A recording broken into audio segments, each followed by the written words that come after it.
I was buzzing around my workplace like, boom, boom, boom. And they're like, what's wrong with him? He is on one. I'm like, nah, I'm listening to drum and bass, baby. What up, y'all? We here at another Raptors recommendation. It is the second on my channel where I review an album recommended by my producer, San Raptor. This week, he has recommended a staple drum and bass album named High Society by a staple drum and bass artist named High Contrast. Let's get it.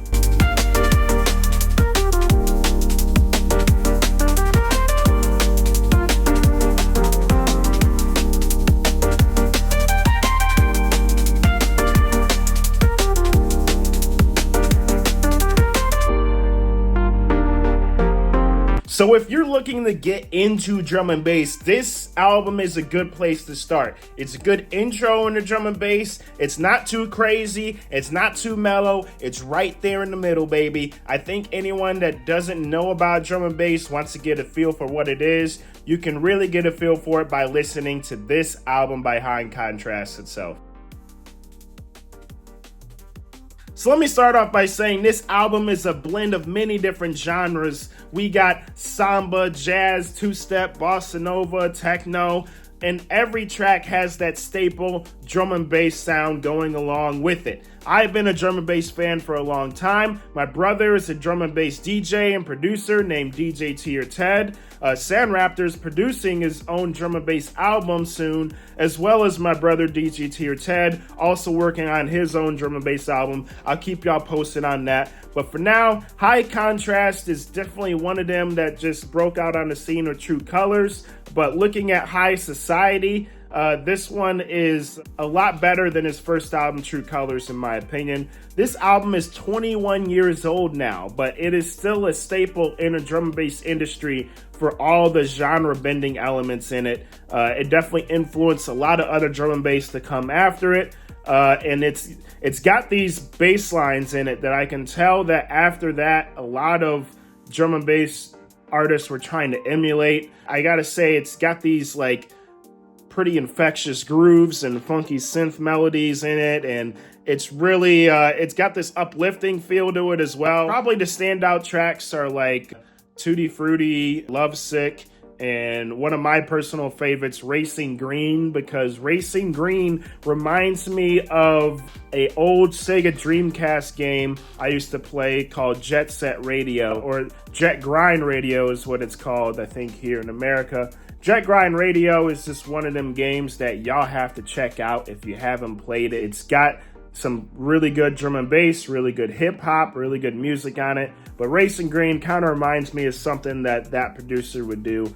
And actually, my favorite track might be I think it's called The Persistence of Memory. Yeah, The Persistence of Memory. That might be my other favorite track, Racing Green and The Persistence of Memory. I think people expected my favorite song to be Angels and Fly because it has a rapper over it, a lot of hip hop elements on there. But I think when it comes to rappers over drum and bass tracks, the focus tends to not be on the lyrics, not be on the flow, and not be on what you're saying. It's really just on like pure energy alone. And I feel like that's a big mistake when it comes to it. Not that it's not bad, but I was just like, the focus is never on the rap. It's always on the drum and the bass because it's drum and bass, you know? But I feel like that's a big mistake that people make when combining hip hop with drum and bass. Like, you still need to have a focus on lyrics if you're going to have a rapper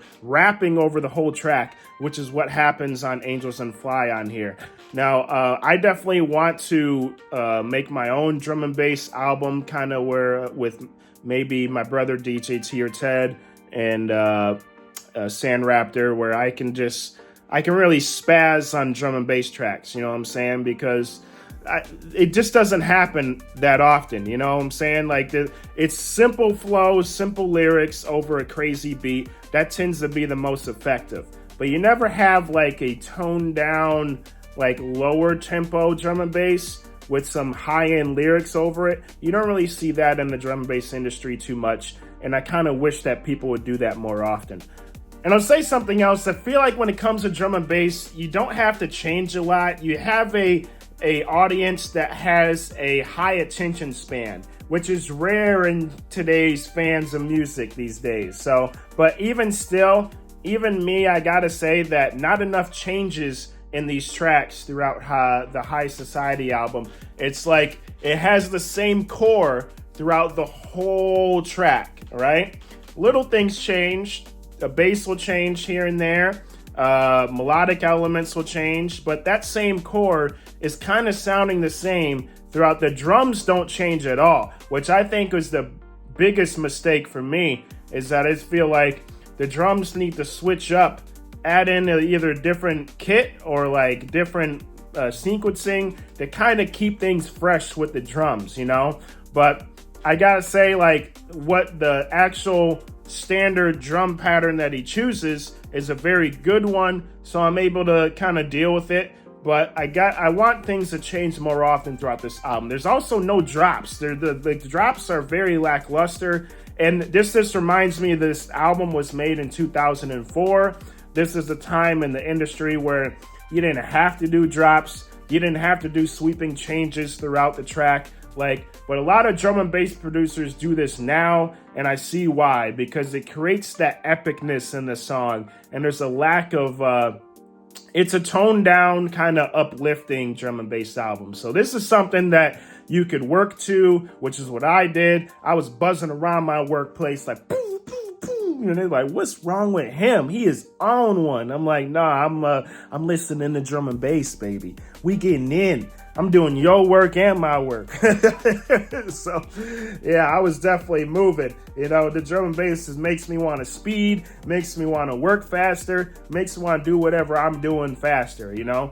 But this one, I like High Society. I like High Contrast. This is a dope album from a dope drum and bass artist. And overall, I'll give the thing a 7 out of 10, which just keeping me from rating it higher is probably just a lack of like real punchy and epicness to kind of keep me saying that there's no like ooh moments. There's no like ooh that was cool. It's like, hey, everything is really good. You know, everything's solid. You know, and that's kind of where it stays. It stays in that 7 range because of that.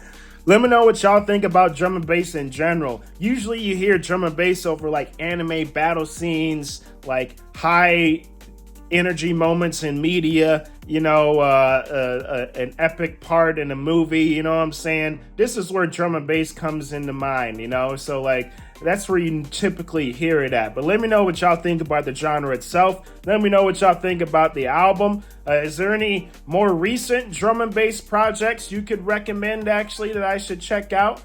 Let me know in the comment section below. Appreciate y'all. Deuces.